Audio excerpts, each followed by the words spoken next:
오늘은 성령 강림 주일입니다.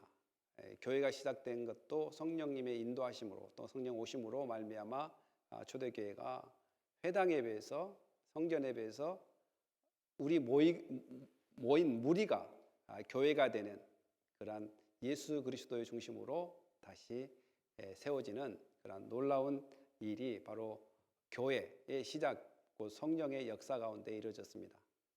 오늘 저는 이제 그런 와중에 이제 복이라는 제목으로 여러분들과 이제 이 말씀을 좀 나누려고 하는데, 저는 이제 몇 분의 목사님들을 만나면 그 목사님들이 지금 늘 하는 소리가 이런 소리예요.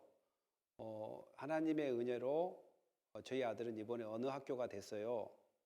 또 하나님의 은혜로 저희 아들은 어떠한 직장에 취업이 됐어요. 그러니까 자기 자신의 아이가 어떠한 학교를 갔다라고 이야기하기를 주저하기 전에 뭘 먼저 하냐면 그 앞에다가 하나님의 은혜라는 것을 붙입니다. 이것을 또 다른 말로 하면 하나님으로부터 복을 받아서 저희 아이들이 어디 갔습니다. 또 저희 자녀가 복을 받아서 어디 직장에 들어갔습니다. 그런 이야기를 종종 합니다. 그러면 이제 저는 그런 이야기를 속으로 생각하죠. 그러면 그 학교 말고 다른 학교는 하나님의 은혜가 아니었는가? 또 하나님의 복이 아니었는가? 이렇게 생각을 해보죠. 그러면 진짜 참 복이 뭘까? 참 복이 뭘까? 자기 자식이 2명 있다면 한 아들은 정말 자기가 바라는 학교에 들어가서 하나님의 은혜가 되고, 또 다른 아이는 바라는 학교가 아니라 그냥 누구나 가는 학교에 갔으니까 은혜란 말도 하지 않고 복이란 말도 하지 않고 아예 말 자체도 안 꺼내버린단 말이에요. 정말 이것이 복인가? 이것이 이제 지금 목사님들과의 대화 속에서 이제 내가 생각했던 겁니다. 그러면 이제 정말 우리가 가지고 있는 복, 이걸 정말 은혜라고도 이야기하고 복이라고도 이야기하는데 정말 어떤 것이 참 복일까라는 것도 우리가 좀 생각을 해보고 매사에 어떤 관점으로 살아야 되는가, 이걸 보고 신념이라고 하는데, 나는 이런 신념으로 살아야 되겠다. 또 기독교인은 기독교의 신념을 가지고 살아야 되겠다. 그런데 어느 순간 우리는 기독교인으로서 가져야 될 신념을 잃어버리고 세상에서 바라는 기준에 의해서 모든 신념이 정해져 버립니다. 그러면서 은혜 받았다, 또한 복을 받았다, 이제 이렇게 이야기를 합니다. 저희 애가, 그 큰애가 이제 그랜드 레피즈에, 제가 칼빈 신학교 다닐 때 그랜드 레피즈에 있는 크리스천 하이스쿨을 1학년을 다녔어요. 그래서 그 학교는 참 그 웨이지가 상당히 높아요. 이렇게 랭킹이 상당히 높은데 그들이 다 어느 학교로 가는지, 어느 학교로 지나가는지 이거 좀 궁금했어요. 그러니까 카탈로그를 보고 웹사이트를 들어가 보니까 대부분 80% 정도가 캘빈 유니버시티로 가더라고요. 아니, 이렇게 학교 자체가 네임밸류도 있고 정말 전부 이 학교 평가가 높은데도 불구하고 9에서 10점이라는 그 10점이 만점인데 9점 또 10점 이렇게 되는 학교가 왜 학생들이 대부분 캘빈 유니버시티, 그 그 기독교 학교로 가게 되는가? 그래서 제가 몇 분의 그 미국 사람들한테 물어보니까 그분들이 이제 하란에서 이미그레이션, 이렇게 그 네덜란드에서 이렇게 이민 온 사람이 많아요. 그래서 늘 기독교 정신의 마인드, 기독교 정신의 학교, 이런 것들을 추구하는 것들이 있어요. 그래서 우리 교단에서는 교회가 기독교 학교를 세우는 것을 장려하고 있어요. 교회 자체에서 기독교 학교를 세우는 걸 장려하고 있어요. 그래서 그랜드 레피즈 가면 크리스찬 하이스쿨, 또한 크리스찬 미드스쿨, 크리스찬 엘레멘터리 스쿨이 상당히 많아요. 그러면서 물어보니까 자기 자녀들이 이 땅에서 살 때 믿음을 가지고 사는 것이 자기들은 가장 복이다 라는 것을 이야기하면서, 자기도 인생을 살아보니까 자기는 큰 좋은 대학을 안 나왔고 좋은 직장을 안 다니지만 지금 내가 이렇게 먹고 살고 집을 얻고 애들을 키울 수 있는 것, 이 자체가 얼마나 복인지 모른다. 그래서 우리 아이들에게는 믿음을 물려주고 신앙을 물려주는 것은 복이라고 생각한다라고. 그리고 더 나아가서는 기독교 학교를 보내는 이유가 뭐냐? 그들이 앞으로 이제 배우자를 만나게 될 텐데 기독교 학교를 보냄으로써 거기에 좋은 관계를 맺고 그들이 좋은 여자친구 혹은 남자친구를 만나서 신앙의 가정을 이루는 것이 그들이 복이라고 생각합니다. 그래서 대대로 기독교 학교를 다니는 것에 대해서 엄청난 프라이드를 가지고 있어요. 엄청난 프라이드. 저도 마찬가지로 좋은 학교를 나오지 않았습니다. 유명한 대학교도 나오지 않았어요.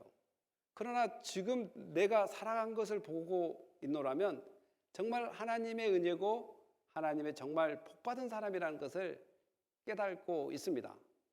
그래서 저는 이제 아까도 이야기했다시피 하나님의 은혜로 어떤 학교를 들어갔다, 하나님의 은혜로 어떤 직장에 들어갔다라고 이야기하기 전에 모든 것이 하나님의 은혜고 모든 것이 하나님의 복이다라는 것을 우리가 인식해야 된다. 그리고 어떠한 상황 가운데 있더라도 자녀들이 있다 할지라도 너는 복받은 사람이다. 너는 정말 은혜 받은 사람이다라는 것을 자녀들한테 이야기를 해야 된다는 거예요. 자녀 중에 어떤 애가 좀 좋은 학교 갔기 때문에 하나님의 은혜로 얘는 여기 학교 갔어요. 그 다음에 그 다음 애는 말이 없어요. 그냥 이런 식으로 생각해 버린 것이 좀 안타까웠습니다. 그래서 오늘 말씀을 통해서 우리가 참된 복이 뭔가, 예수님께서 복을 이야기할 때 어떤 것을 제자들에게 가르치려고 하는가, 이런 것들을 한번 우리가 이 말씀을 통해서 알아보겠습니다. 사랑하는 성도 여러분, 예수님께서 늘 복음을 증거하고 말씀을 증거할 때 많은 방해자들이 있었다고 했습니다. 그리고 심지어는 성경을 많이 아는 사람들도, 성경을 많이 연구한 사람들도 예수 그리스도의 그 복음의 메시지와 그의 정체성, 하나님의 나라와 그 하나님의 뜻을 증거하는 것에 대해서 잘 알지 못했습니다. 그래서 예수님은 그 알지 못한 사람들의 방해에 의해서 계속 지역을 옮겨 다니면서 예수 그리스도의 그 참된 정체성과 또 제자들을 양육시키는 것을 볼 수 있습니다. 그러면서 예수님께 가버나움이 예수님께서 갈릴리에 있는 헤드쿼터, 곧 선교 본부지와 같은 갈릴리에서 그 갈릴리에도 가버나움이라는 곳에서 40km 위에 오늘 예수님과 제자들이 빌립보 가이사랴라는 지역으로 이동하게 됩니다. 예수께서 빌립보 가이사랴 지방에 이르러 제자들에게 물어 이르되 사람들이 인자를 누구로 하느냐? 이르되 더러는 세례 요한이라, 더러는 엘리야라, 어떤 이는 에레미야나 선지자 중에 하나이다 라고 오늘 예수님께서 이 빌립보 가이사랴 지방에서 이러한 엄청난 질문을 하게 되는 것을 발견하게 될 것입니다. 저는 사실 이 지역을 한 두 번을 갔는데 2005년에 한 번 가고 2016년에 한 번 갔습니다. 지금 이 사람은 접니다, 저. 근데 저는 이제 남들은 밑에 보고 있을 때 저는 이 위로 한번 올라가 봤어요. 이 위에 뭐가 있는가. 근데 위가 다 평평하게 산 언덕이더라고. 근데 이 자체가 뭐냐면 전부 바위입니다, 바위. 전부 바위입니다. 바위가 있고 요 밑에가 물이 흐르고 있습니다. 여기가 참 산세가 좋고 또 바위가 있으면서 또 요 밑에는 또 폭포수가 있어가지고 상당히 농사 짓기도 좋고 여기가 사람들이 안식하고 쉴 수 있는 아주 좋은 휴양터도 될 수 있는 곳입니다. 그런데 중요한 것은 뭐냐면 이 지역이 엄청난 우상의 형상과 모양들이 그려져 있습니다.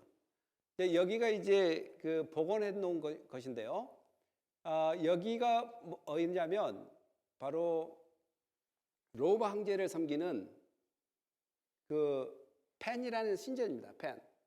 요거 보고 바니아스라고 이야기하는데 펜이라는 신전이고 여기가 뭐냐면 제우스 신전이고 여기가 양의 신전입니다. 양의 신전. 그리고 여기에 있는 중간 여기에 이렇게 그려져 있는 것은 다 우상의 모양입니다. 우상의 모양. 이 지역이 헬레니즘 문화에서 알렉산드르가 다스릴 때 그리스의 신하들이 이곳에 와서 그 문화가 전달돼서 신이 많이 이렇게 형상화되어 있고 그 그리스 문화가 오기 전에 여기가 무엇이었냐면 가나안 족속들이 살고 있었기 때문에 가나안 신들의 모양들이 많이 있습니다. 실제로 여기 가서 보니까 엄청난 이런 구석구석에 이렇게 이런 그 틈새 이런데 다 여러 가지 우상들이 새겨져 있었습니다. 그러니까 알렉산드리아가 예수님이 태어나기 전이고 가나안이 예수님이 태어나기 전이니까 예수님은 여기에서 그 빌립보 가이사랴 지역에서 이미 이런 우상들이 많이 그려진 것을 보면서 여기에서 예수님께서 질문을 던지는 것입니다. 사실 빌립보 가이사라는 것은 원래 판이라는 지역인데 이 헤롯 왕 빌립 헤롯이 이제 분봉 왕이었죠. 갈릴리 지역을 다스리는 왕이 헤롯의 아들들인데 이 로마 황제 디베리우스 황제를 그 숭상하는 마음, 또한 호감을 사고 경외심을 표명하는 마음으로 이 지역을 원래 펜이라는 그러한 지역인데 바로 뭘로 바꿔버렸냐면은 빌립보 가이사라는 지역. 자기 이름하고 시저라는 이름을 합해서 이렇게 이 동네를 이렇게 만들어 수도로 사용했던 곳이 바로 이 빌립보 가이사라는 지역입니다. 제자들이 물으세요. 사람들이 인자를 누구나 예수님께서 물어봤습니다. 제자들에게. 자, 지금까지 내가 많은 것들을 가르쳤고 많은 이적과 기적을 베풀었는데 사람들이 도대체 나를 누구라고 하느냐? 예수님께서 물어볼 때 사실 사람들은 예수님에 대해서 두 가지 의견이 있었습니다. 부정하는 사람, 긍정적으로 하는 사람. 긍정적으로 한 사람 중에 잘 이야기했던 것이 바로 선지자 중 한 사람. 에레미야, 세례 요한, 그리고 에레미야. 이런 선지자들의 역할. 사실 세례 요한은 예수님과 메시지가 거의 비슷합니다. 회개하라, 천국이 가까웠다. 그리고 에레미야 선지자는 눈물의 선지자, 정말 핍박받고 외면당하면서 민족들에게 하나님의 말씀을 증거했던 그 이미지와 예수 그리스도가 고난받고 고통받은 그 이미지에 비슷한 그런 이미지가 있습니다. 그리고 엘리야는 말라기 4장 5절에 보면 다시 오시겠다. 엘리야가 다시 오시겠다라는 그런 이미지로 사람들이 엘리야가 다시 오실 것이라는 것을 기대하지만 예수님은 세례 요한을 엘리야라고도 이야기합니다. 그러니까 이스라엘 사람들 틈에서는 이스라엘 백성들 이런 그 문화 속에서는 바로 하나님 말씀을 바로 증거하고 하나님의 뜻을 바로 나타내고 이적과 기적을 나타내는 사람들을 그들이 일명 선지자 중에 한 사람이라고 인식한 그런 사항이 있습니다. 그러다 보니까 사람들이 예수님을 선지자 중 한 사람. 그런데 사람들을 아까 두 부류라고 했죠. 한 부류는 잘 이야기해 준 사람이 선지자 중에 한 사람이라고 얘기했지만 반대는 예수님을 음식을 탐하는 자, 귀신의 힘을 빌어서 이적을 일으킨 자, 이렇게 반대적인 입장의 의견들도 있었습니다.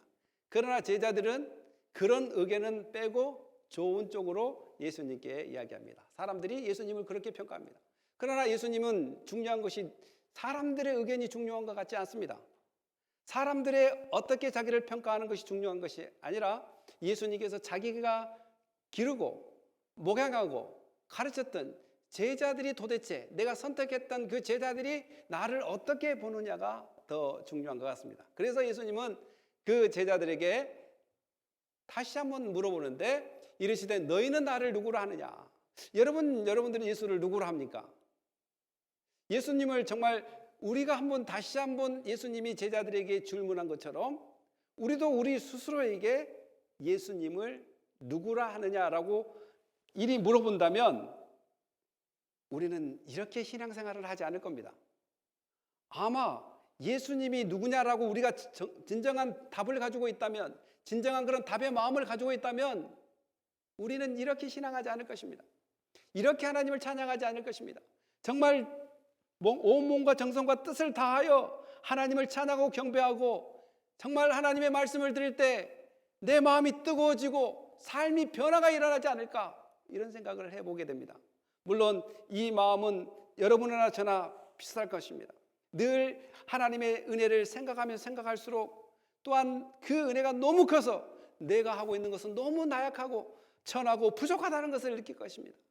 변화가 없는 삶, 무리한 삶, 이기적인 삶. 오늘도 하나님 말씀은 이렇게 선포되지만 나는 이렇게 생각해버리고 이렇게 피해버리는 그런 삶, 그런 나약한 우리의 삶을 발견하게 될 것입니다. 그러나 이 삶을 통해서 예수님께서 정말 제자들에게 하시고 싶은 이야기가 뭘까요? 근데 제자들은 그동안 예수님의 많은 기적을 보았지만 잘 기억을 못했습니다. 4,000명을 먹이는 사건, 5,000명을 먹이는 사건을 보고도 예수님이 우리를 떡으로 다시 먹을 거라는 것을 생각하지 못하고 떡 걱정을 했던 제자들이었습니다. 그런데 오늘 웬일인지 예수님께서 그렇게 너희는 나를 누구라고 물어보느냐 하느냐라고, 너희는 나를 누구라고 하느냐라고 물어볼 때 제자들은 이렇게 이야기합니다. 여러분, 예수님께서 베드로 한 사람에게 물어본 것이 아닙니다. 앞절에 나와 있지만 제자들에게 물어봤다라고 이야기합니다. 그러나 대표적으로 베드로가 이렇게 이야기합니다. 주는 그리스도요 살아계신 하나님의 아들이시니다 라고 이야기합니다. 사랑하는 성도 여러분, 이러한 고백이 우리 가운데 있어야 됩니다. 주는 그리스도이다. 주는 나의 주인이고 그리스도는 여러분들이 잘 아시다시피 메시아요. 그 메시아는 기름 부음 받은 자라고 이야기할 수 있습니다. 왕으로서, 제사장으로서, 선지자로서 기름 부음 받은 자, 예수님 그 한 분이 이러한 세 가지의 기능, 세 가지의 그 역할로, 직분으로 이 땅에 오셨고 또 그분을 그렇게 받아들이는 것입니다. 메시아는 다윗의 자손으로 오실 그 왕, 그 이스라엘 백성이 그렇게 기다렸던 그 왕, 그 왕이라는 것을 베드로가 고백하게 됩니다. 살아계신 하나님의 아들. 여러분, 이 가이사랴 빌립보 지역에 아까 이야기했다시피 엄청난 신들이 많이 새겨졌다고 이야기했어요. 그런데 그런 신은 어떤 신입니까? 다 죽은 신입니다. 그냥 돌에 새긴 신입니다. 그러나 베드로가 고백한 그 신, 곧 살아계신 하나님이라는 것을 고백하는 것을 볼 때 엄청난 고백입니다. 살아계신 하나님. 여러분, 우리도 예수님을 생각해 볼 때 살아계신 하나님의 아들이라는 것을 여러분 고백하는 은혜가 있기를 축원합니다. 또한 바랍니다. 이 살아계신 하나님의 아들, 여러분, 우리는 하나님으로부터 선택받은 자였고 예수 그리스도를 통해서 자녀된 자들입니다. 그러면 우리도 하나님의 아들들이 아닐까요? 자녀들이 아닐까요? 이렇게 생각하면 잘못된 생각입니다. 정말 하나님의 아들, 이 아들은 본질적으로 하나님으로부터 난 아들을 이야기하는 것입니다. 그런데 우리는 어떤 아들입니까? 하나님으로부터 창조된 아들들입니다. 그래서 하나님의 은혜로 예수 그리스도를 통해서 양자된 아들들이지, 예수 그리스도의 아들됨과 우리의 아들됨이면 차원이 달라요. 차원이. 본질로, 하나님의 본질로부터 나온 그 예수 그리스도를 고백하는 것, 우리는 그 하나님의 그 창조에 의해서 아들로 자녀로 삼아 주셨는데 그나마 그것도 타락을 해서 단절돼 버렸던 것을 예수 그리스도를 통해서 우리를 회복시키사 양자됨의 은혜를 다시 한번 베풀어 주셨습니다. 그래서 우리가 예수 그리스도께 감사하는 이유가 여기에 있습니다. 예수님께서 칭찬하게 됩니다. 예수님께서 대답하여 이르시되 시몬아 내가 복이 있도다. 이는 내게 알게 아니는 혈육이 아니요 하늘에 계신 내 아버지시니라. 여기서 많은 사람들이 착각합니다. 아니 분명히 베드로가 이러한 신앙 고백을 했는데 왜 부인을 하게 됩니까? 왜 넘어집니까? 쓰러집니까?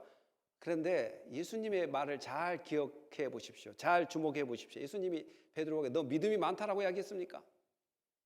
너는 위대한 사람이라고 이야기했습니까? 어떤 사람이라고 이야기합니까? 복 있는 사람이라고 이야기합니다. 복이 있는 사람이라. 예수님은 베드로에게 믿음이 정말 많다, 너는 완벽하다, 엑셀런트하다라고 이야기하지 않았습니다. 앞으로도 넘어질 거지만 너는 정말 복을 받았다.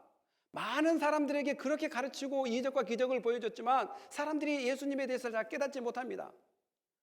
예수가 메시아라는 것을 깨닫지 못합니다. 살아계신 유일하신 아들이라는 것을 깨닫지 못합니다. 그러나 예수 그리스도가 베드로에게 이야기하는 것은 복이 있다라고 이야기하는 것입니다. 그 복은 바로 메시아를 메시아로 깨달을 수 있는 복입니다. 사랑하는 성도 여러분, 그렇다면 오늘 우리가 베드로와 다른 점이 무엇일까요? 없습니다. 우리도 연약한 가운데 있고 앞으로도 넘어지고 쓰러질 것입니다. 그러나 많은 사람들이 깨닫지 못한 것, 예수는 나의 구원자라는 것, 그런 메시아라는 것, 하나님의 아들이라는 것을 성령을 통해서 깨닫게 해주심으로 우리도 역시 복을 받는 사람이라는 것을 우리는 깨달아야 될 줄 믿습니다. 사랑하는 성도 여러분, 이런 복음 받은 사람입니까? 이제는 어떠한 위치나 자격이나 또한 학이나 자업에 이끌려서 신분에 이끌려서 복 받는 것이 달라지는 것이 아니라 기본적으로 원칙적으로 여러분들은 하나님으로부터 복을 받았습니다. 그 이유가 여러분들이 죽었던 그런 영혼들이 생명을 얻었어. 어떻게 생명을 얻었습니까? 예수 그리스도를 만나고 예수 그리스도 때문에, 예수 그리스도가 나의 구원자라는 것을 깨닫게 하신 하나님의 은혜 때문에, 또 그렇게 알게 하신 그 하나님이 함께 하심으로 여러분은 복의 사람입니다. 믿습니까? 한번 이야기해 봅시다. 옆 사람에게. 나는 복덩이인데 그들은 무슨 덩어입니까? 한번 물어보세요. 옆 사람에게. 나는 복덩이인데 당신은 무슨 덩입니까? 예, 여러분 복덩이입니다. Doesn't matter. 여러분들이 어떤 상황이라도 상관없습니다. 어떤 상황이라도 상관없어요. 돈이 많이 없어도 상관없습니다. 학위가 좀 낮아도 상관없습니다. 높아도 상관없습니다. 가난해도 상관없습니다. 나는 여전히 예수 그리스도가 나와 함께 계심으로, 나는 그를 인하여 구원을 얻었고 영생을 얻었기 때문에 이 세상에 무엇과도 바꿀 수 없는 그러한 존재, 곧 복의 사람이라는 것을 우리는 날마다 깨달아야 될 줄 믿습니다. 그런데 이것을 알게 하는 이가 베드로 스스로 지혜를 얻는 것이 아니라고 이야기합니다. 베드로가 만들어냈고 열심으로 그러한 복 있는 사람이 된 것이 아니라 하나님께서 깨닫게 해주심으로, 하나님께서 알게 해주심으로, 하나님께 은혜를 주심으로 말미암아 복 있는 사람이 되었다는 것을 생각해 볼 때, 오늘 우리가 받은 것이 뭡니까? 바로 구원의 은혜가 아니겠습니까? 그렇다면 우리가 어깨를 확 펴고 이 땅에 자신감을 가지고 살아야 될 이유, 또 해로울지라도 하나님의 영광을 위해서 계속 나가야 될 이유가 뭘까요? 바로 우리는 복받는 사람들이기 때문에 그렇습니다. 앞으로의 복이 아니라 지금 현재 받았다는 것입니다. 그리고 이 복을 받은 사람은 영원히 하나님께서 지키실 것입니다. 영원히 인도해 주실 것입니다. 우리가 왜 하나님께 예배를 드립니까? 왜 우리가 하나님께 감사를 드립니까? 나의 스스로는 복을 발견할 수도 없고 나의 스스로는 복을 쟁취할 수도 없지만 하나님께서 그러한 은혜를 주셨기 때문에 오늘 그 하나님이 너무 감사해서 예배 나온 거 아니겠습니까? 이런 하나님을 찬양하는데 우리가 생동감을 가지고 예배를 드리지 못한다면, 우리가 정말 열정을 가지고 예배를 드리지 못한다면 어떻게 우리가 너 예수님이 누구냐라고 물어봤을 때 이런 고백을 할 수 있겠느냐는 것입니다. 이런 고백을 했다면 우리의 발걸음, 우리의 마음가짐, 찬양을 한 곡을 하더라도, 말씀을 한 구절 보더라도, 이 땅에 그리스도인으로 살아간다 할지라도 우리의 마음 자세와 생각은 눈이 초롱초롱하고 뭔가 그냥 악한 세력이 나타나면 잡아먹을 것 같은 그러한 열정과 그러한 삶이 우리 가운데 회복되어야 될 줄 믿습니다. 이것이 바로 주는 그리스도요 살아계신 하나님의 아들이라고 고백한 사람들의 특징이라는 것입니다. 왜 그렇습니까? 그들은 그렇게 고백하고 연약합니다. 또 넘어집니다. 그러나 예수님께서 무엇을 주신다고 했습니까? 성령을 보내주셔서 영원히 우리를 거룩한 길로 예수 그리스도의 진리로 인도해 주시고 구원으로 인도해 주신다고, 또한 너희가 빌 바를 알지 못하지만 빌 바를 알게끔 하고 또 빌 것을 기도하는 그러한 성령을 보내주셔서 오늘 그 성령이 우리와 함께 있음을, 또한 우리는 복받는 사람이라는 것을 기억해야 될 줄 믿습니다. 기독교인의 신념은 그것입니다. 나 어느 학교 갔다, 나는 어떤 잡을 잡았다. 우리 기독교인의 신념에 복받는 그런 기준이 아닙니다. 믿습니까? 물론 좋은 데 가면 좋겠죠. 그러면 좋은 데 가서 잘 때라는 보장이 없습니다. 또 못 때라는 보장이 없습니다. 그러면 우리가 가져야 될 것은 예수 그리스도를 붙잡고 그분이 원하는 삶을 살아가고 그분이 바라는 삶을 살아갈 때 진정한 복 있는 사람이라는 것을 이 성경은 계속해서 우리에게 이야기해 준다면, 우리 기독교인의 신념, 하나님을 따르는 신념, 믿음의 신념이 바로 예수 그리스도 안에 있다는 것을 기억해야 될 줄 믿습니다. 아멘? 아멘입니까? 변화가 일어나야 돼. 변화가 일어나. 사랑하는 성도 여러분, 더 나가면 한번 다 같이 읽어봅시다. 시작. 또 내가 너에게 이르노니 너는 베드로라. 내가 이 반석 위에 내 교회를 세우느니 음부의 권세가 이기지 못하리라. 사실 종교 개혁 이후 이 마태복음 16장 18절이 상당히 많은 논란이 있었고 해석이 다릅니다. 그리고 심지어는 원문이나 영어를 봐도 누가 봐도 이렇게 나오는 건데, 나오는 의미고 알아차릴 수 있는 의미인데 캐톨릭과 프로테스탄트의 그 해석이 너무 다르다 보니까 많이 헷갈려하는 구절이 바로 이 구절입니다. 그래서 이제 저는 이런 것들을 볼 때 근본 이 원인 그리고 뜻, 이 구절을 통해서 우리에게 주려고 하는 것이 무엇인가를 발견하는 것이 좋지 않겠는가. 내가 이르노니 내게 이르노니 너는 베드로라. 예수님께서 베드로를 뭐 시몬 베드로, 뭐 게바 여러 가지 이름이 있지만 베드로를 이렇게 이야기하면서 내가 이 반석 위에 내 교회를 세우리니 음부의 권세가 이기지 못하리라. 이렇게 이야기한답니다. 한국 성경은 이렇게 이야기하지만 제가 헬라어를 전공했지만 이걸 잘 안 써요. 헬라어를. 그러나 이거는 꼭 써야 될 것 같아서 가지고 왔는데 카고데 소이 레고 오티스 에이 페트로스 카이 에피 타우테 데 페트라. 여기서 이제 페트로스와 페트라라는 말이 나온단 말입니다. 그러니까 헬라어로는 뭐 반석이란 말을 하지 않습니다. 페트로스와 페트라라는 말을 통해서 그 명칭이 비슷해요. 예. 그러니까 영어나 한국은 락이라고도 이야기하고 또 한국말은 반석이라고도 이야기합니다. 그러니까 페트라는 고유명사란 말이죠. 그러니까 그 고유명사 안에 그 바이라는 의미가 들어 있습니다. 그리고 아람어로는 이걸 게바라고 해요. 게파. 그러니까 이 캐톨릭에서는 이것을 교회를 누구한테 세우느냐? 베드로 위에 세우겠다. 그래서 교황주의가 발생하게 됩니다. 교황주의. 그리고 교황 무오설. 교황은 어떤 말을 해도 흠이 없고 틀리지 않다. 그러니까 이것에 반대해서 이제 프로테스탄트들이 이걸 이제 다르게 이제 번역을 하고 해석을 하려고 한다는 것이죠. 그런데 원문 자체나 영어 자체, 우리 영어를 잘하시는 우리 학생들도 있는데 영어를 읽어보면 교회를 누구 위에 짓는다 그래요? 베드로 위에 짓는다는 거예요. 베드로 위에. 원문이나 영어는 그렇게 나오지만 캐톨릭이 이야기한 것처럼 교황의 그 교회의 시작이 아니다. 거기에 제자들의 시작입니다. 제자들의. 베드로만 있는 것이 아니라. 그러나 예수님께서 베드로와의 대화 가운데 베드로가 내가 이 반석 위에 내 교회를 세운다. 이런 이야기를 함으로써 교황권을 부여하고 제1대 교황이 베드로라고 이야기한단 말입니다.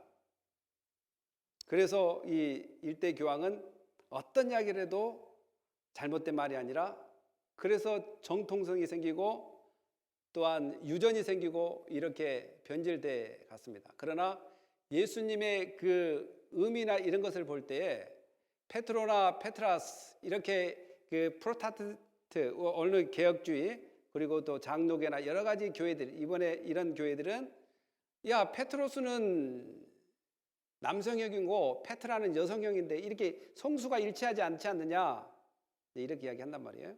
그러니까 앞에서 나온 베드로나 뒤에서 나온 베드로가 다른 이야기다 이렇게 이야기해요. 그래서 어떤 사람은 뒤에 있는 페트라는 엄청난 큰 바위 그리고 베드로는 작은 하나의 바위 그 반석 같은 바위 같은 것이 페트라라면 베드로는 작은 바위처럼 해서 같이 쓸 수 없다. 그 베드로 위에 교회를 세운다 말이 아니다.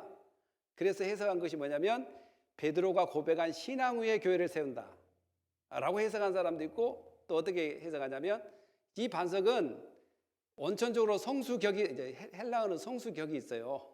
그래서 성수격이 다르기 때문에 페트라는 예수님을 뜻하는 거지 예수님 위에서 교회를 세운다는 것이지 베드로의 교회를 세운다는 것이 아니다. 이렇게 계속 해석이 달라지는 거예요. 어떤 사람은 베드로의 고백 위에 교회를 세운다. 어떤 사람은 그 반석이 예수님이지 베드로가 아니기 때문에 예수님이 교회를 세운다. 이제 이렇게 이야기합니다. 근데 이제 지금 많은 그 신학자들이나 그 현대 복음주의 신학자들은 이 해석이 천주교가 해석한 것이 옳다. 그런데 그 해석이 옳은데 그 해석에 잘못된 적용이라는 거죠. 잘못된 적용. 아니, 베드로 위에 교회를 세운단 말은 맞는데 베드로가 교황주의로 빠져가서 교황이 교황은 어떤 말을 해도 틀리지 않다는 예수님과 같은 그런 진리의 말이라고 해서 안 된다. 이것이 이제 현대 신학자들의 이야기란 말이에요. 그것도 그럴 것이 에클레시아가 뒤에 나오지 않습니까? 에클레시안스. 이 단어가 뭐냐면 밖으로부터 불러내다 이거예요. 밖으로부터 교회는 밖으로부터 불러냈다라고 이야기했는데 이제 마태복음으로 처음으로 나와요. 그리고 한 번 나옵니다. 에클레시아가. 교회는 이 바위가 아니다. 교회는 이 안반이 아니고 교회는 예수님이 아니다. 바로 교회 머리 대신 예수님이지 예수님만 교회를 구성하는 것이 아니라 머리 되고 우리는 지체가 된다. 곧 교회는 누굽니까? 사람입니다. 사람. 교회는 부름을 받은 무리들의 사람. 그러니까 베드로란 그 사람이 교회를 짓겠다 이 말이 맞다는 거죠. 그런데 어떻게 해석을 하냐? 교황주의자들이 카톨릭에서 한 그런 의미가 아니라 예수님께서는 베드로란 제자들을 통해서 교회 무리가 구성되어지고 세워진다. 이 이야기라는 거죠. 이 이야기는 우리가 잘 아는 D.A. 칼슨이라는 사람도 그렇게 이야기하고 블룸버그라는 사람도 그렇게 하고 저를 가르쳤던 미가엘 윌킨스라는 교수도 그렇게 이야기하고 대부분 이렇게 복음주의 신학자는 이렇게 이제 해석을 합니다. 그런데 이제 그 당시에 켈빈이 이야기했던 것처럼 켈빈은 그렇게 이야기했죠. 베드로의 고백에 세운 것이지 어떠한 사람이 아니다. 이제 이렇게 이야기했는데 그때는 어떤 상태였냐면 카톨릭과 프로테스탄트의 그 대립 관계였단 말이죠. 그러니까 이런 것들이 이제 생기게 됐는데 결국은 뭐냐면 에클레시안스 이 교회는 어떤 큰 바위도 아니고 어떤 물체가 아니라 교회는 바로 사람이기 때문에 사람. 그래서 천주교가 처음에 이야기했던 것처럼 베드로 위에 교회를 세운단 말이 왜 틀리냐? 오늘 우리가 뭐가 됐습니까? 교회가 됐단 말입니다. 우리가 교회가. 그러니까 이거는 건물은 교회의 당이라고 이야기하고 우리는 교회라고 이야기한다. 그래서 지금은 이제 이렇게 보는 경향이 많이 있습니다. 그래서 제가 이제 이 뜻을 이야기하려고 하는 것은 뭐냐면 뭐 고백 위에 교회를 세웠던 반석 위에 예수님이 대해서 반석 위에 세웠던 우리가 결국은 뭐라는 것입니까? 교회라는 거예요. 우리가. 그러니까 우리가 어떻게 교회가 됐냐? 예수 그리스도를 통해서 교회가 된 엄청난 복을 받게 됐다는 것입니다. 이 교회는 앞으로 우리가 영원히 함께할 천국의 모형입니다. 그림자입니다. 그렇기 때문에 우리가 예수를 알게 해 주신 것뿐만 아니라 우리 자체가 예수 그리스도를 통해서 교회가 됐다는 것이 얼마나 큰 복입니까? 그런데 오늘날 우리가 잘못된 성향과 사상으로 교회를 해치고 무너뜨리고 싸우고 또한 갈라지는 현상이 있습니다. 그러나 연약하지만 그 연약한 교회라 할지라도 예수님께서 교회를 세워가신다는 것을 우리는 기억할 때 우리 한 사람 한 사람의 교회라는 그 측면에서 우리는 여전히 복을 받는 사람이라는 것을 우리는 깨달아야 될 줄 믿습니다. 왜냐하면 우리가 연약하여 삐그덕삐그덕 하면서 이 교회가 지나가지만 결국 악의 세력은 하나님이 세우신 교회, 예수 그리스도께서 세우신 교회를 무너뜨릴 수 없다. 음부의 권세, 물론 이 음부의 권세도 여러 가지 해석이 있습니다. 뭐 사막이냐, 뭐 지옥이냐 여러 가지가 있지만 사망의 권세라고도 우리가 생각해 본다면 어떤 사망의 권세, 어떤 지옥의 권세가 우리를 또한 사탄의 권세가 우리를 넘어뜨리지 못한다. 왜 그렇습니까? 교회의 기초가 예수 그리스도입니다. 교회를 세우신 분이 예수 그리스도입니다. 누구를 통해서 이런 교회를 세우셔 가냐면 바로 하나님의 백성들을 통해서 교회를 세워가고 하나님 백성들 자체가 교회가 된다는 것이기 때문에 그렇습니다. 이런 점에 있다면 우리가 얼마나 복받은 사람이라는 것을 우리는 깨달아야 되고, 이 교회 구성원들이 된다는 것, 또한 교회 어텐딩에서 예배를 같이 드릴 수 있다는 것이 얼마나 복받는 일이라는 것도 우리는 이 말씀을 통해서 깨달아야 된다는 것을 기억해야 될 것입니다. 우리 밑에 한번 읽어. 그러므로 시작. 그러므로 이제부터 너희는 외인도 아니요 나그네도 아니요 오직 성도들과 동일한 시민이요 하나님의 권석이라. 너희는 사도들과 선지자들의 터위에 세우심을 입은 자라. 그리스도 예수께서 친히 모퉁이 돌이 되셨느라. 예수 그리스도께서 모퉁이 돌이 되셔 사도들의 그 선지자들의 터위에 세우신 우리들이 교회라는 것입니다. 그리고 더 나아가서는 하나님의 권석이란 말은 하나님으로부터 케어받은 사람, 하나님으로부터 돌보심을 받고 있는 사람들이 하나님의 권석이다. 그러니까 오늘 교회로 부르는 우리들이 하나님으로부터 케어를 당하고 하나님으로부터 돌보심을 받고 있다는 것, 또 하나님 우리와 영원히 함께 하신다는 것을 듣는 이 순간 우리들의 얼굴빛은 밝아져야 되고, 우리들의 그 침울했던 그 표정은 웃음으로 변해야 될 이유가 바로 그분이 우리를 지켜주시고 돌보신다는 것을 확실하는 그러한 그 모임이 오늘 우리가 교회가 됐기 때문이라는 것을 우리는 깨닫는다면 감사가 넘칠 것입니다. 사랑하는 성도 여러분, 우리는 복받는 줄 믿습니까? 정말 복받는 걸 믿습니까? 네. 그러면 이제 점점 다리가 풀어지고 끼었던 팔짱이 풀어지고 이젠 하나님을 향한 예배의 열정이 다시 회복되고 정말 하나님을 향한 그 열정이 회복돼야 되지 않겠습니까? 어떤 회복입니까? 바로 교회를 세워가는 회복. 교회는 어떻게 세웁니까? 바로 예수 그리스도의 복음을 선포하고 예수 그리스도의 사랑을 나누는 것이 또한 교회를 세워가는 삶이라는 것을 다음 절에 보면 나옵니다. 한번 읽어볼까요? 시작. 내가 천국 열쇠를 내게 주리니 내가 땅에서 무엇인지 매면 하늘에서 매일 것이요 내가 땅에서 무엇이든지 풀면 하늘에서도 풀리리라 하시고, 이에 제자들에게 경고하사 자기가 그리스도인 것을 아무에게도 잊지 말라 하시니라. 예수님께서 천국 열쇠를 누구한테 준다고 이야기했냐면 제자들에게 준다고 이야기했습니다. 그 대표격으로 베드로한테 이야기했지만, 베드로 혼자에게 주는 것이 아니라 거기에 있는 제자들, 여러분들이 13절 14절을 자세히 읽어보면 예수님의 질문은 베드로 한 사람한테 하는 것이 아니라 누구한테 하겠다고 그들에게라고 이야기가 나옵니다. 천국의 열쇠를 우리 하이델베르크 교리문답의 83번에 보면 이렇게 기록되어 있을 것입니다. 천국의 열쇠는 복음이다. 복음. 그리고 하나님의 말씀이다. 그리고 사도들의 말씀을 통한 권징과 가르침이다 라고 기록되어 있습니다. 그러니까 베드로가 어떤 열쇠를 가지고 자기가 천국문을 열고 닫는 것이 아니라 곧 베드로의 역할은 뭐냐면 예수 그리스도가 가르쳐준 복음을 선포함으로 사람들이 그 복음을 받아들일 때 그들에게 천국을 갈 수 있는 그러한 은혜를 받게 되는 거예요. 그러니까 이 천국은 이 베드로가 만들어낸 것이 아니라 이미 예수님께서 주신 사명을 통해서 이루어가는 것이라는 것을 발견하게 될 것입니다. 천국의 열쇠를 내게 주리니 내가 땅에서 무엇인지 매면 하늘에서 매일 것이요.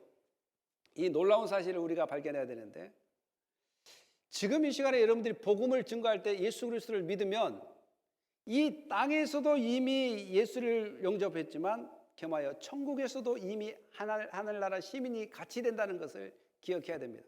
그러니까 우리는 이 땅에 살면서 천국을 보면서 가는 거구나 라는 의미도 맞겠지만, 결국 이 땅에 예수 그리스도를 믿으면서 오늘도 천국의 삶을 살아간다 라는 그 의미가 더 합당합니다. 왜냐하면 이 땅에서 맨단 말은 bind, 이게 묶인다는 말이에요. 복음이 선포되지 않고 복음을 증거했는데 받아들이지 않는다면 너는 이미 이제 묶인 상태란 말이죠. 천국에 대해서 침노를 하지 못하는 상황. 이런 사람에게는 역시 이 땅에서뿐만 아니라 천국에서도 지금 너는 생명록에 기록되지 않다는 거죠.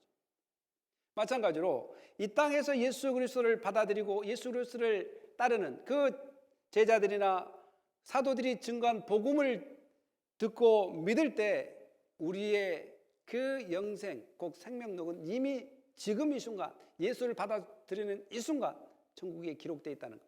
그래서 이 모든 것들은 베드로나 제자들이 만들어낸 것이 아니라 하나님께서 예수 그리스도를 통해서 하나의 일련의 계획과 그 기쁘신 뜻에 의해서 이루어진다는 것을 우리는 발견하게 될 것입니다. 그렇다면 천주교에서 말하는 그 교황 베드로가 첫째 교회의 기초가 아니라 비록 그가 그 위에를 교회 세운다 할지라도 여전히 교회는 예수 그리스도의 복음과 성령의 능력으로 인해서 교회는 여전히 진행되어 가고 있다는 것을 볼 수 있습니다.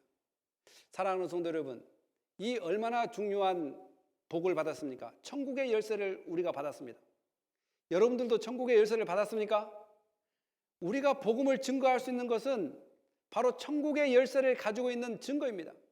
복음이란 사람을 통해서 문을 열어주고 문을 닫을 수 있는 권리인데 바로 복음을 증거할 때 천국을 열게 되는, 또한 그들이 복음을 받아들일 때 천국이 열리는 그러한 기능을 예수님께서 제자들에게 주셨다는 것입니다. 그 제자들은 오늘 우리에게 계속해서 사도의 정신을 이어갈 수 있도록 복음을 증거하는 복음의 사역자로 불렀다면 오늘 우리가 엄청난 복을 가지고 있는 사람들, 복음을 소유한 사람들, 또한 복을 소유한 사람들을 적어도 3가지 정도는 이 말씀을 통해서 발견하게 된다는 것입니다. 저는 말씀을 마치려고 합니다. 첫째는 뭡니까? 첫째, 어떤 복을 받았습니까? 예수를 알게 된 복입니다. 두 번째는 어떤 복을 받았습니까? 우리가 교회됐다는 복을 받았다는 것이죠. 세 번째는 어떤 복을 받았습니까? 곧 천국을 갈 수 있는 그 통로, 곧 예수 그리스도의 복음을 증거할 수 있는 엄청난 복을 받았다는 것을 우리는 잊지 말아야 될 것입니다. 사랑하는 성도 여러분, 저는 기독교인들 입에서, 크리스찬들 입에서 저희 아들은 정말 복을 받아서 저렇게 하나님의 영광을 위해 살아간다, 이런 말들이 많이 나왔으면 좋겠습니다. 저도 이제 말을 많이 바꾸려고 하는 것이 바로 그겁니다. 하나님이 정말 너의 왕이고 너의 구원자이고 너의 복의 근원이라면 왜 자랑하는 것은 세상 걸로만 그렇게 자랑을 하고, 왜 샤넬 백 든 것만 자랑하고, 왜 구찌 백 든 것만 자랑하고, 하나님이 나를 구원해 주셨고 나를 지금도 지켜주시고 나를 예수를 알게 하고 또한 교회에 삼아주시고 또한 복음을 증거할 수 있는 엄청난 복에 대해서는 마지못해서 하느냐, 그리고 나중에 이야기하느냐, 그리고 아예 안 하느냐.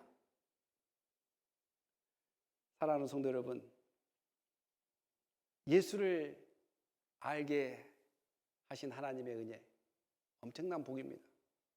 오늘 우리 입에서 정말 우리 자녀들을 자랑할 때 어떤 것들을 먼저 하는가 한번 살펴보십시오. 그것이 우리의 신앙의 현주소라고도 볼 수 있겠습니다. 본인의 삶에 있어서도 내가 어떤 걸 먼저 자랑을 하느냐, 집 산 거, 차 산 거, 이걸 먼저 자랑을 하느냐, 아니면 나는 오늘도 변함없이 하나님이 함께 하기 때문에 나는 너무 기쁘다, 감사하다, 어떤 걸 먼저 고백하게 되느냐라는 것도 자기를 살펴볼 수 있는 하나의 도구가 될 것입니다. 여러분, 더 나아가서는 오늘 내가 정말 복되신 예수 그리스도의 복음을 증거하는 사람으로 좀 살고 있는지, 여전히 성경 공부는 했지만 교회는 다니지만 아직도 나는 예수 그리스도를 증거하는 것, 예수 그리스도를 나누는 것에 대해서 서툴다면 그것도 한번 점검해 봐야 됩니다. 우리가 정말 복을 받은 사람인지. 저는 오늘 우리 모두가 복을 받아서 이런 은혜가 여러분들 가운데 함께 있음을 믿습니다. 또한 이런 은혜가 점점 자라나서 풍성해지는 은혜가 앞으로 여러분들과 저와 모두에게 있을 것을 확신합니다. 또 그런 하나님의 사랑이 우리가 영원히 함께 하겠다고 약속했으니 우리는 잊지 말아야 될 것은 우리는 예수 안에서 복받는 사람이라는 것을 잊지 말고 승리하는 삶이 되시기를 예수님의 이름으로 축원합니다. 기도하겠습니다. 할렐루야. 하나님 감사합니다. 정말 우리가 복을 누리고 살고 있습니까? 복받는 사람입니까? 하나님, 오직 그리스도 안에서 복의 근원 되신 하나님의 사랑을 받았으니 얼마나 복이 됩니까? 복을 받았으면서 안 받은 척, 복을 받았으면서 복으로 여기지 않는 그러한 어리석은 삶을 살지 않고 어떠한 상황 가운데 우리는 복덩어리다, 우리는 복을 받은 사람이다 라고 증거하며 자랑하는 예수 그리스도만을 높이는 삶이 되게 하여 주시옵소서. 감사하며 예수님의 이름으로 기도합니다. 아멘.